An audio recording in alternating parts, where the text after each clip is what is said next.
Saw dudes, Athrys Embrace is pretty insane. I made a weighted knife throwing build that used a Phidias Spathe for the ad clear, but this build will be made for single target damage. Athrys Embrace triples weighted knife throwing damage after scoring 3 precision hits within 2.5 seconds of each. While the buff is active, you're granted 50 strength, and the knives will stun unstoppable champions. These gauntlets also cause weighted throwing knives to receive a second bounce with greatly enhanced tracking. We will be combining this buff with the freeze provided by conditional finality for an additional 2.3 times damage multiplier. Put all together, this build chucks knives that'll do over 100,000 damage consistently. Let's get started. Out of the 3 super choices, Blade Barrage and Marksman Golden Gun are the only viable ones. Blade Barrage is instant cast and can do single target or AoE damage and is very easy to use. Marksman Golden Gun fires 3 shots, spawns 2 orbs of power on a precision hit, and can do more total damage. Gambler's Dodge is the only choice since the build focuses on weighted throwing knives. Weighted throwing knives ignite scorched targets, but they're mainly being used for the Athrys Embrace exotic synergy. Healing Grenade is a safer choice for survivability since it provides cure and restoration.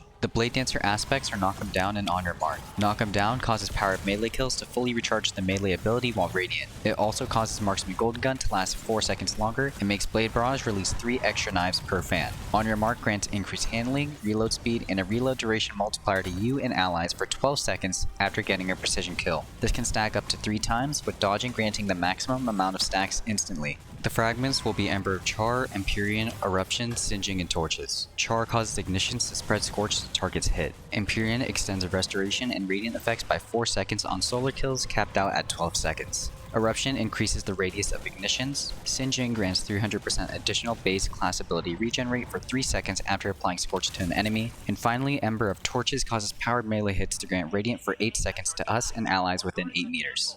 Time to go over the mods. On the helmet, I used Harmonic Siphon, Hands-On, and Special Ammo Finder. For Athrys Embrace, I went with Heavy-Handed, Grenade Kickstart, and Impact Induction. The Knife Thrower vest had melee damage resistance and 2 variable resistance mods. On the boots, I chose to go with Recuperation, Innervation, and Absolution. And finally, the cloak had Bomber, Powerful Attraction, and Rebirth. Like many endgame builds, always prioritize getting to 100 resilience. After that, go after Mobility and Discipline. Mobility decreases our dodge cooldown, and Discipline will ensure that we have maximum healing grenade uptime. Personally, I would go for Mobility since it will regen knives, and because dodging will grant grenade energy via Bomber. There are 2 loadouts I came up with when it came to weapons. Weapon Loadout 1 uses Conditional Finality, Abyss Defiant or Callous Mini-Tool, and Apex Predator. Conditional Finality has extensive utility. It can freeze, ignite, and shatter enemies for extra damage. It's perfect for shutting down champions. The main reason it's here though is for the freeze effect, which multiplies weighted throwing knife damage by 2.3 times. It's a great gun on its own, but elevates the build by a lot. Next up is Abyss Defiant, which can roll with Heal Clip and Incandescent. It may be a slow-firing, high-impact auto, but it fires 6 rounds a second, which easily activates Athrys' perk. Its Cursed Thrall origin trait is also activated on a throwing knife kill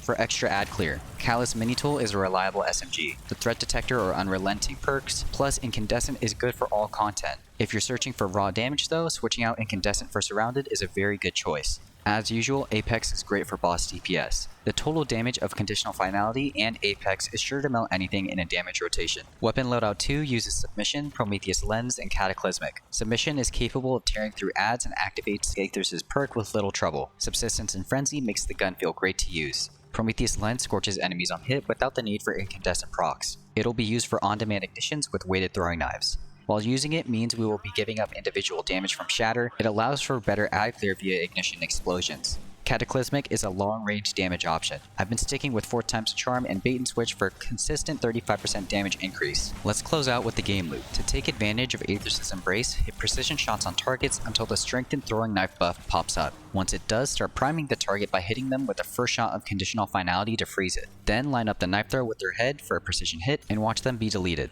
If you want even more damage, you can scorch them for an ignition, or you can have them weakened by a teammate with Tractor Cannon. Against fodder units, or those with a hard to hit crit, you can throw the knife at their feet. The knife has pretty good tracking, so it will bounce to hit and kill them more consistently. Rinse and repeat. I've been having a blast on Hunter since my last build, and Solar has been my go-to. It's fun to sling knives at enemies and watch them pop. You can bring this build into endgame, but you'll need to play a bit safer as the only survivability provided from the build is from healing grenades. As always, thank you for watching and happy farming.